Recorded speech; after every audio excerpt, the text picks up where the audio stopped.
Welcome to the DevReady Podcast. Joining me on the DevReady Podcast today, I have Emma Reeves. For those of you that are new here, I haven't met Emma before. We'll learn a little bit more about her and the world of marketing. And Emma, I'll let you take it away. Introduce yourself. Thanks, Anthony. So my name's Emma Reeves. I run a digital marketing agency called Excelerate Marketing. We've been around coming up to 5 years in June, and we offer strategic marketing services for service-based businesses to implement marketing strategies that are effective and efficient and ultimately drive more ROI and leads. And it's marketing something that everyone needs. Before we probably dive into that, I just realized you said 5 years, so that probably puts you into COVID time when you started the business. It does indeed, yes. So, what sort of challenges did you have, or what made you take the leap at that point? I think for me, I'd been in marketing for about 7, 8 years. And I've always had a passion about marketing and strategy and, looking at different ways to be able to, basically, I see it as problem solving. You need more customers, you need to grow your business, and, what are the ways and the avenues to get there? And that's the best thing that we do with our clients is we look at all the different marketing channels at the top of the funnel, in the middle of the funnel, and the bottom of the funnel. And then what are the strategies and the messages we need to implement in order to get really good outcomes for them in the targeting of their clients. It also could be targeting of staff. I say the challenges for our clients, especially going through COVID, is recruitment of staff and culture building in their business. And if you don't have a careers page and you're not advertising your roles, they don't know that those roles are available. So sometimes the marketing for both recruitment is just as important as the marketing of new business and new clients. I never would have thought of that. There's the marketing to potential staff 100%. or employees. Yeah, why do they want to work there? What are the jobs on offer? And, what's the culture all about? And, I think in COVID, there's now this, expectation around, being in an office or being available. But for certain businesses, they might be 100%, like you just mentioned, you're 100% remote.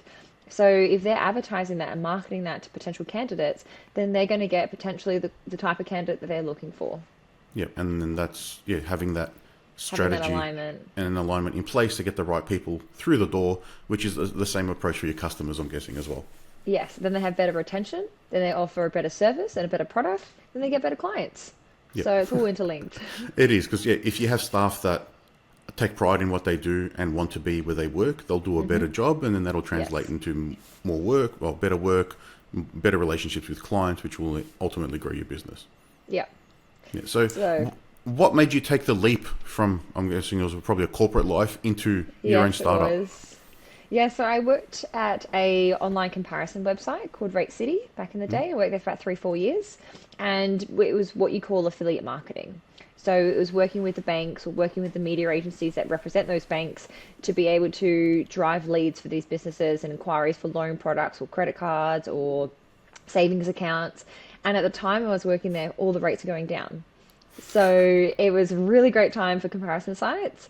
Yep. And Rate City were neck and neck with Finder actually at the time in the home loan space. And so it was understanding the different ways that Rate City as a comparison site attract consumers to their site to be able to showcase a variety of financial products. And then my role was really working with the banks and those agencies to be able to advertise their products and promote their products and to drive new inquiries for them. So we were an affiliate for those banks. Yep. So I did that for a couple of years. And then I moved into On Deck, which is a business loan company. And I managed the MYB partnership, which is where I started working with accountants and bookkeepers. And we were basically advertising in and showing the MYB customers they could get a business loan product. And they could get it at, normally a better rate, and there's better features because of the relationship between MYB and On Deck at the time. So it was a channel partnership, and we did everything from in-product to direct mail, email marketing, events. It was a full multi-channel approach. Mm-hmm. And so I'd call myself a bit of a generalist in every area. But then COVID came and I was working for another agency at the time, and I fell out of love with the work that I was doing, and I felt like I could contribute more to other businesses. Mm-hmm. And then I started seeing a trend of a lot of businesses dabbling with marketing or throwing money at ads or, just tackling what they thought was potentially the right thing, but they were missing a strategy. And then that's why Excelerate was started, to help businesses with their marketing strategy. Yeah. That was really the trigger. So you had a lot of experience in sort of the financial sector. There was probably a bit of challenges in some of those spaces because it's fairly Yes. regulated. So it's a Very bit limited. regulated. Yeah, it's very limited in probably how you sell or what you can do and what you can push onto customers. Yes. Are you focusing sort of in the financial sector now with accountants in that space in the business, or are you open to a broader gamut? Yes and yes. So we do definitely specialize working with accounting firms, financial planning firms. We have a law firm as a client as well. And then we're also expanding out into some other services. So we've just started working with some real estate and property professionals. We're talking to, a couple other consultants, in IT or HR. So it's working with those businesses who have essentially an intangible product and also working quite a saturated market, but they have a key differentiator for their service. And it could be around their people, it could be around their product, it could be around, the history and the tenure of the business, but they don't have the structure around, how to showcase that message.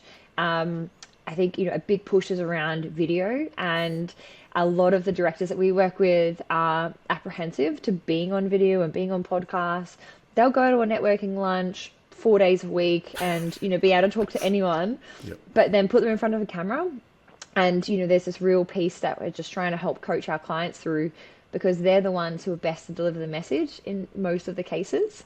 So how do we get them better trained and be able to communicate that message as well as empower their team to also be brand advocates and, help contribute towards the content that we're posting across marketing channels. So yeah, we do work with those businesses, and the reason being, I find that we have exceptional clients who offer a great product, but they need the help around their strategy, and they need the guidance and the coaching from the personal branding side as well. And we do that for our clients. And, they're trying to differentiate in a very saturated market where, there's lots of other businesses that would perceive to be, similar to them.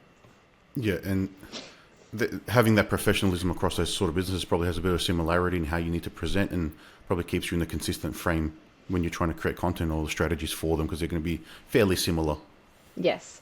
And I remember I had an accountant come to me, and he had just engaged us, and I think maybe 2 months later he went to a conference and they asked everyone in the room, who has a marketing strategy? And we just started working with him, and he's like, yeah, I've got one, it's coming along. And he said the reason why no one else put their hand up in the room is that often accounting firms, and I'm, just speaking with accounting firms, this came from an accountant. He said accounting firms and accountants just see themselves as offering a service, not necessarily a business. And they'll take that one step further, not necessarily a brand.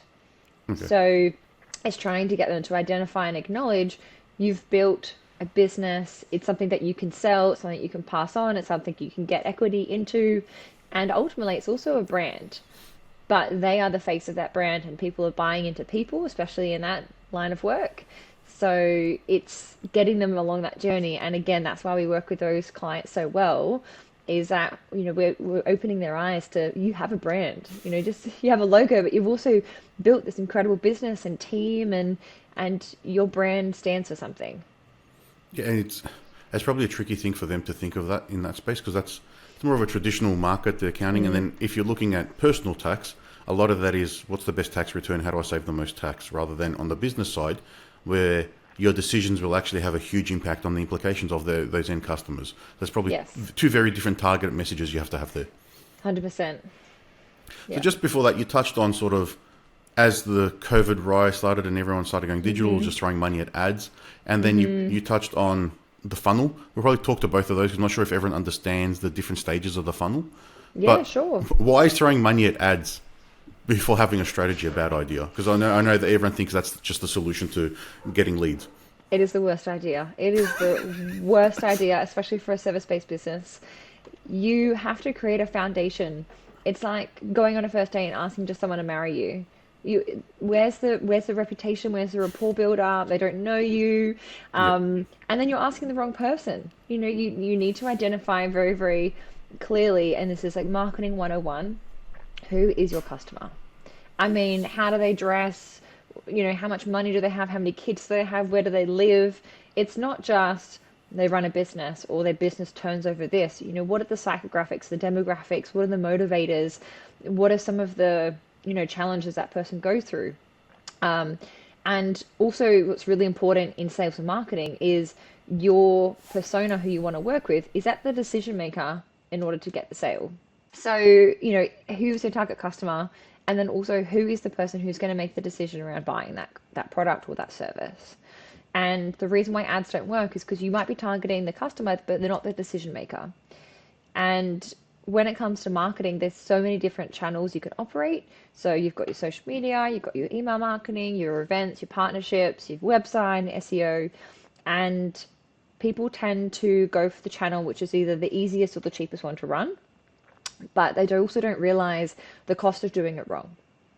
And I have seen this time and time again of, the wrong type of content being put out, or say, an example is that we're running a podcast and I say we do 5 podcasts with you and I put all of these shorts on my Instagram and all people see is your face.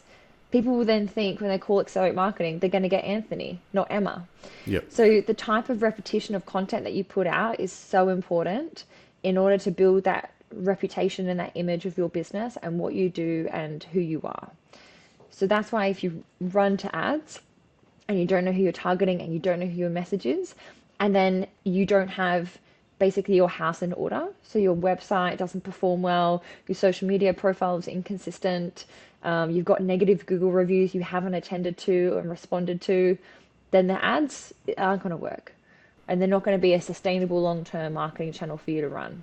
Because from what you said then, it doesn't matter if you're driving people to it. If what they're landing on isn't any good, it's not converting, what's the point of getting traffic through the door?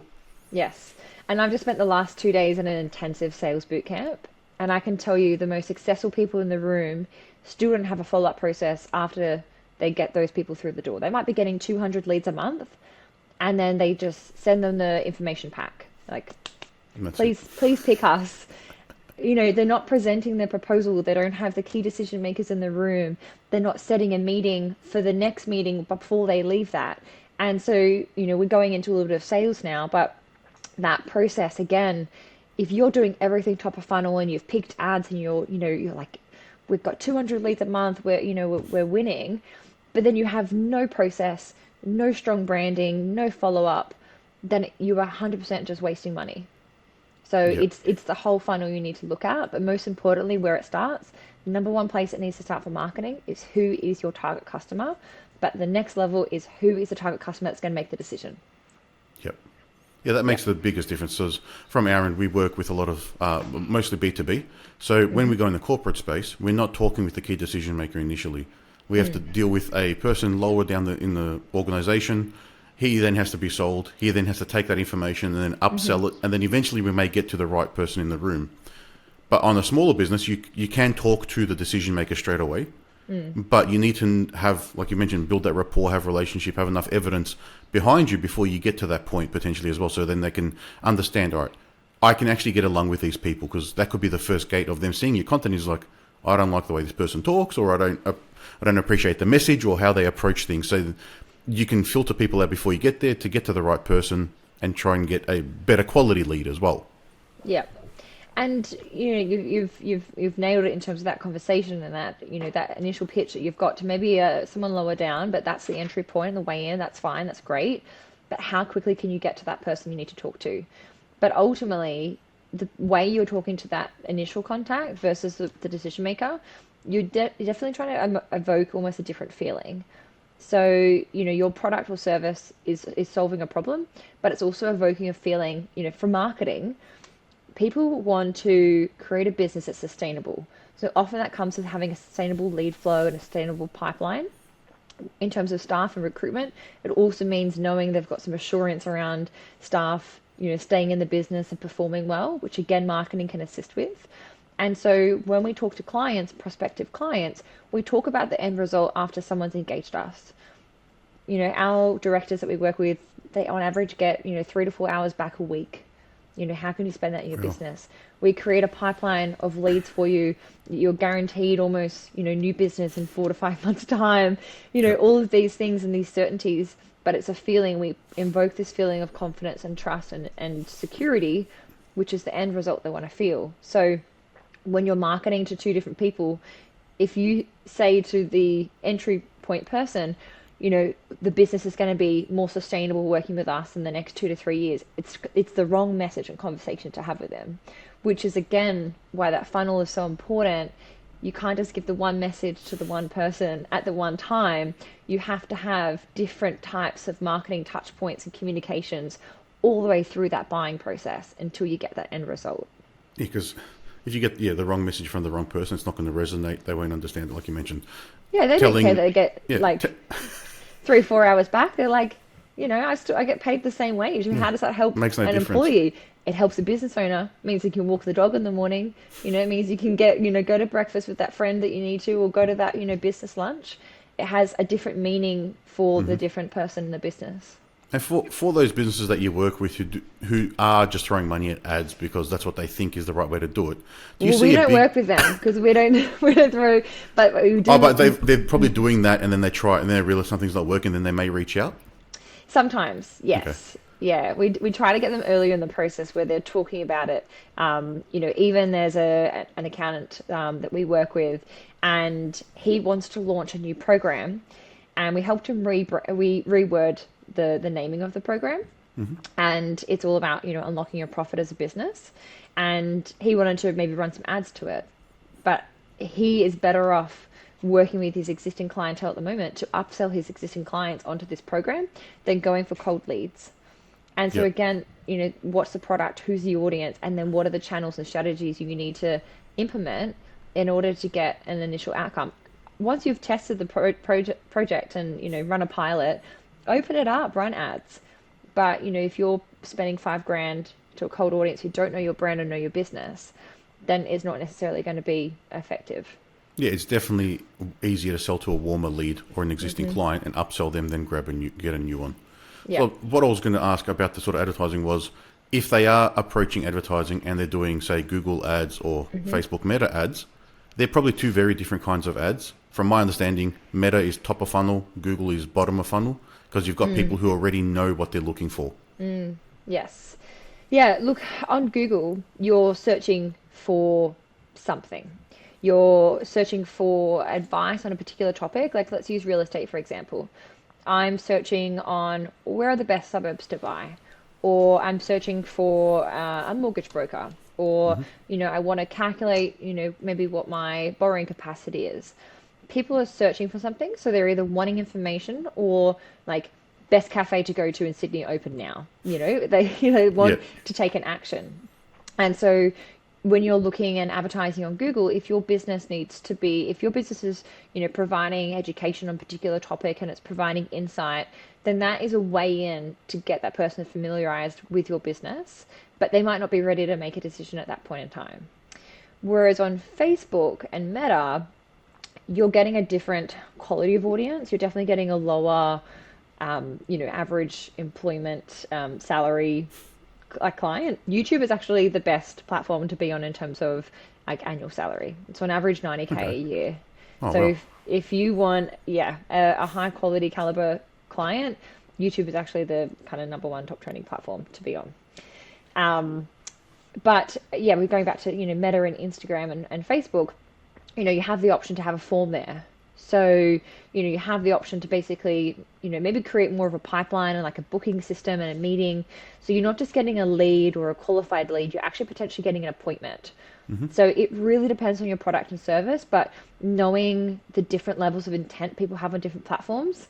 And then as well, that's why I say going into the demographics and the psychographics of your audience.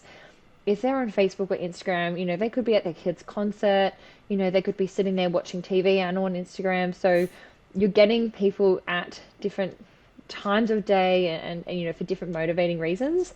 So it comes back to what your product or service is, and then reviewing what the best platform is. And then testing, A/B testing is like the number one underrated thing. I was sitting next to a friend yesterday, and she's been running Google ads. She's a service-based business, but not necessarily in financial services or professional services. And so she's got someone who's targeted for her particular business and industry. And she's been running Google ads. And I was like, why don't you run Meta? She goes, I don't know. They just told me to run Google. I was like, okay, for your particular product. And she's got this new product she's launching. I was like, I would 100% look at Meta as a potential channel for you to test. And, I think I would liken it to an accounting conversation where you say, oh, my accountant's not proactive. But are you asking your accountant the right questions? If you are running ads, are you asking your agency the right questions? How often are we testing new creative? Here's a new job that I've just been at. Say you're a plumber or a builder, or you're a tradie. Here's a new bathroom renovation we just did. Can you use this on the new ad? Like, you need to be asking your ad agency almost as proactively as like you should be asking your accountant to do things for your business. Is my piece of advice. If you do want to run ads and you are testing and dabbling in that, that's fine. But are you optimizing your ads? Are you asking your agency, holding them to account? Are you reporting back of the leads? How many actually converted to a sale? If you're not feeding that information back, then you're going to miss out on some opportunities there to optimize. Yeah, it's understanding the quality of the leads that are coming through, and then, like you mentioned, testing. There's a lot of testing you need to do. So I've been recently spending a little bit more time trying to understand the marketing from our business. We had an agency, and then we've stopped them, but I like to understand how it all works. So I do deep dives in things, and that's probably where the different audience attention you have, say, on YouTube. So I'll spend a lot of time watching YouTube videos because I'm trying to understand something. Whereas, like, if you're on Meta and Instagram, you're just scrolling quickly. You're not spending a lot of time. So it's just, if it catches your eye, where the other one, you're a bit more engaged. Yes. But having that different audience and then the right lead coming through, a client of ours mentioned they're a cleaning company and they've got an agency working with them, and he's like, oh, we can get you 500 leads a month. That's no problem. But then the client's like, they're the wrong leads. They're not the people that we want to get. So then there's a lot of back and forth in just testing content and trying to get the right message out to get the right people through the door. So then you're not wasting your time either, or your money. Yeah, business owners hate wasting time and money. Yeah. We hate It's it. the biggest problem. It is the biggest problem. So, why, people have sold this dream of ads, or, even SEO, and SEO does take a while to implement. I will just say that. It does take a while to start to see results. It doesn't take 12 months, maybe 3 to 4 months, and you'll get some indicators of, the speed of your website will improve. You will start moving up in rankings for certain keywords. If you've, selected your keywords correctly, you will start to see incremental changes in your SEO. But working with an agency that locks you in for 6, 9, and 12 months, red flag. Yeah. Like, I'm all about accountability, but we're not about subjecting our clients to fixed contracts, because we back ourselves for the results. And we also know, say, for example, that business was given this huge opportunity to sponsor a national event or an international conference in Singapore. Do I really want to waste their money on SEO and we should go spend 30 grand during this conference? Like, we need to shift budgets proactively according to where the client is going to get the best outcome from. And so as a strategic marketing agency, we shift things around all the time. We keep the lights on in terms of social media and email marketing and the website, but we want to look for different opportunities at the top of the funnel, or, even towards the bottom of the funnel, or getting repeat customers or upselling customers. There's so many strategies. And so if you just look to ads, you're looking at one channel at one part of the funnel. Yeah, it's one way to broadcast a message. Yes. Which is, if you were doing traditional advertising before the social media took off, it'd be, all right, are you going to advertise in a magazine or a newspaper or a billboard or a bus stop? You need to pick one. That's the approach advertising is. I don't think people sort of make the parallels between digital marketing and then the traditional marketing, because they think they're probably completely separate, but it's the same principles apply. Yes, 100%. There's a difference between advertising and marketing. Yeah. Yeah, everyone, I think, just lumps advertising and marketing. It's the same thing. Yeah. And that's not being educated in the space or not understanding. And then you've probably got a lot of businesses, from what you've seen working with sort of non-tech founders as startups, that either had a lot of experience in a specific domain at a specific role, and they've never been exposed to the marketing or advertising side of a business. They don't understand that strategy. So when they start a business, they have no clue what to do. They don't know what to think about. They don't even know what it is. They just think, all right, I just have to post some stuff on social. And that's probably how they word it. Yes. And you know what? I went around this table that I was sitting on yesterday with this group of business owners, all different. One was a plumber, one runs a NDIS business, and a consultant in, psychological assessments. And they all ran different businesses. And I asked them all what their number one top marketing question was. And do you want to know what it came back with? How do I run an ad? How do I get more Instagram followers? Oh, I was like, it's again, even that is great that they're thinking about that. And what that tends to correspond with is on Instagram or TikTok or any type of YouTube, even, and YouTube Shorts, it means that they're thinking about video, and it means they're thinking about perceiving their business a different way. And like going back to before, the director and those kind of higher representatives of that business are the best people to articulate what they do and why it helps, and the feeling it evokes. For them to be able to convey that, they are the best one to talk about it. yep. And so the fact that they think that they just need to grow their Instagram page, I mean, I'm happy because they're on the journey. They're not It's just an thinking indicator. yeah. And I even had one of them ask me, well, if I don't have a corporate office, where do I film content? I was like, literally anywhere. Like, the more authentic you are, the more raw it is, the better it's going to come across. Like, I'm going to do a Instagram live tomorrow when I'm at the airport. And, Yep. I hold myself to account. It was one of the actions we took away from the 2 days. And I'm going to answer some of these FAQs. So you can follow Accelerate Marketing, and we'll be putting out this type of content every week around what are the top FAQs and what are the ways to solve it. But I just thought it was really interesting that I think going into that people's problem and number one question about marketing was how to get more leads, but it was so much further at the top of the funnel than that. It's how do I run better ads, or how do I get more followers, or how do I just look at one particular thing. So Yep. yeah, just to broaden your mind to marketing, and not necessarily just advertising or one channel, Yep. but focusing it on where is your customer, what message do they want to receive, and then what's the best way to get that to happen.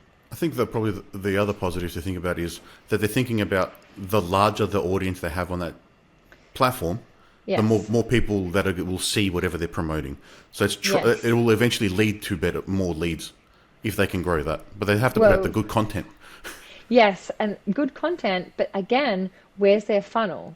So you're putting out all your content on Instagram. You don't own that audience. Like, when TikTok no. went haywire Yeah. in the US, a lot of people freaked out, especially if they were in Australia. They might have created their profile when they were in the States at the time. I know people who lost access to their page for a couple of days, and it wow. was earth-shattering for them. They don't own that profile and that audience. And it was super apparent when those changes happened.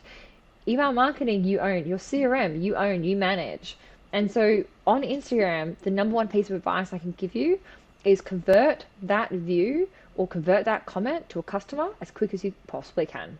Yeah. It's great for awareness, it's great for information sharing, but convert that lead, that comment, to a customer, because then you will be able to actually market and nurture that lead. You have no control on that platform otherwise. Yeah. So it's great for building audiences, like you said. Yeah. Number one thing for building audiences, social media, fabulous. Fun, it's entertaining, but you don't own that person as a customer, and you are not controlling that process. Would you say trying to get them on a newsletter would be not as good as a customer, obviously, but at least another way to try and get attention from that person? Because those platforms have algorithms that determine who sees content and when. So even if you have 100,000 people followers on those platforms, a quarter of them may never see the content week to week, just because the way it's presented to people. Yeah. So I'd say two things in relation to that is, one, repurpose the content and reshare it across multiple platforms. So if you are already doing a video, you're putting it on Instagram as a reel, share it to your story, cross-promote it across different channels, do a different iteration of it, share it another week. If it's a topic that's really prevalent and you're getting good engagement on it, slice and dice it in different ways and repurpose it. And the second thing I would say in terms of, should you add them to a newsletter, provide them a level of value which is going to entice them to want to connect with you and your business. So what can you carve out from the product or service that you offer? And this is where we talk about lead magnets. So we're top of funnel, we've got good awareness, we've got some level of interest now into our product or service. What's the way to create them from a contact to a lead? Is by offering a piece of value. So maybe it's a consultation, a free call, maybe it's some type of ebook, or it's a guide, or, it's something to be able to get them to leave their details and get in exchange a piece of value. So it could be a newsletter, It could be another form of lead magnet, but that's the best way to then nurture that person, is provide them some value first up. Yeah, it's all around the value. If they're not going to get anything of value from you, why would they do any of that? Yeah. No one just willingly hands over an email. Everyone's sick of just deleting stuff out of their inbox. So Oh, unless, yes. unless there's I need something to- useful. I unsubscribe from emails every week. And it surprises me, the new ones that pop in. I was like, I don't think I even subscribe to this. Yeah, they just So- get shared or spammed. The And focus it's folder hard. doesn't work anymore. I don't know. People have found a way out of the focus folder, way into the focus folder and not the other folder. So, yeah, there's a lot of noise, and I think a big thing in marketing is that point of differentiation, and coming up when crafting. You've really got a couple of seconds, or maybe a sentence to capture someone's attention. So you need to be really, really crafting your hook and crafting that initial piece of interest to get the engagement. But then at the end of it, sharing that value and getting them to, pass it on to a friend, getting them to leave their email address. There is a definite need for a more intimate conversation and connection. And social media platforms are quite transactional. You have 2 seconds before they flick to the next reel. Yeah. So, how are you going to capture their attention? Yeah, it's all about that attention capturing and being able to stop that finger from swiping or scrolling. Yes. If you can figure that out, you're probably Stop the golden swipe. on that side. Yeah. Yeah, But no. that's not an easy thing to do. No. So I normally wrap up and say, what are some key things that you can leave everyone listening with? But I think you've probably touched on about 30 or 40 different little hope key so. pieces of information there. Yeah. What's one golden rule you think about setting a strategy, or if someone's thinking about doing that and they don't really know where to start or what to do? Well, I think the big thing is just when it comes to marketing and, a resistance that we sometimes get from clients, but then something that they then share with others after they do work with us, is we should have started this 6 months ago. And, it may be because they've tested another channel and it wasn't working, or, what I hear all the time is I have no time and I'm busy, and we're always going to be busy. So let us help you now to implement the right foundation and to build a pipeline for you, so that then you can afford to bring on more team members. Then you can afford to go on that holiday and get that downtime. So, what is your product or service allowing them to do? And I think when it comes to marketing, if you're thinking you're too busy or you're thinking you have no budget, don't go spend it on ads. Spend the time now actually assessing who your customer is, what are going to be the most effective channels. Do some competitor research. That's a really good place to start, and having a look at trending topics and trending videos and the way other businesses message, especially again in service-based businesses. And start today, because you should have already started yesterday. Yep. Marketing is a crucial part in everyone's business, and I know when budgets get tight and when the economy is taking a bit of a turn, it's easy to cut on certain budgets. But I can guarantee that if you don't start today, you will be regretting it in 2 weeks, 2 months, 2 years time, that you haven't laid that foundation and that work. Yeah. And those are the times when you don't want to cut the marketing. Yeah, 'Cause, you don't. That helps you get leads. People talk about, sales and marketing, finance, ops, people, HR. You need every pillar. Dial up and dial down. Sometimes you need more people in your business. Sometimes you need to focus on process. You have different aspects of your business that will, drive growth, and the other ones that will help sustain growth. And Yep. so, yeah, you need those different drivers at different times. Marketing is something that hopefully I've been able to convey today, whether it's top of funnel and your awareness of your product, or if it's converting customers and getting to the right decision maker, or if it's creating loyalty amongst your customer database or even your staff to be advocates for your brand. It sits across every component. So if you think that maybe there's a gap there somewhere, chances of marketing being able to actually help support it are pretty high. Oh, definitely. So, it's not just about the leads, it's about the overall business and perception. It's about standing out, but sometimes it can be about, getting your brand ready for recruitment. So it could be, a different challenge depending on the business. Yeah, and then another way for business owners to think of it is if you have the right strategy in place for your marketing, it'll make the business less lumpy, so you won't Yes. get affected as much during those difficult times. 100%. And the other thing I would just say, and I would, leave on, is you are saying, potentially like business owners, they come to us and they're like, oh, we're not doing any marketing. I was like, oh, but you wear a branded shirt, DevReady AI, that's merchandise, that's marketing. You have a website, that's also marketing. Every Yeah. business right now is doing a form of marketing. You're not starting at the starting line. You might only be a few steps forward or maybe, 100 meters ahead, but every business is already doing something. So it's about looking at what you're doing, improving on that, but then looking at those new opportunities. Yep. You've got signage at the front of your office. It's marketing. Yeah, You know, it's a it's message you're projecting. yeah, definitely. So Cool. Well, Emma, it's been a pleasure talking about marketing and understanding why the strategy is so important. And hopefully, people listening took one of your 30 tips thank that you. we've gone through there. If anyone wants to find out more or reach out to you, how can they do that? So they can follow Accelerate Marketing, so Accelerate with an E. And they can also find myself, Emma Reeves. So I'm on most platforms. Yep. But connect with me on LinkedIn and send me a message. And, I'd love to know if anyone has a marketing FAQ. So if you've got a question, I'd love you to send it to me or, can book in a time to chat if they want to delve a bit deeper into their business. So, yeah. Cool. And we'll add all those links in the show notes, so it'll be easier to find you. Well, Fabulous.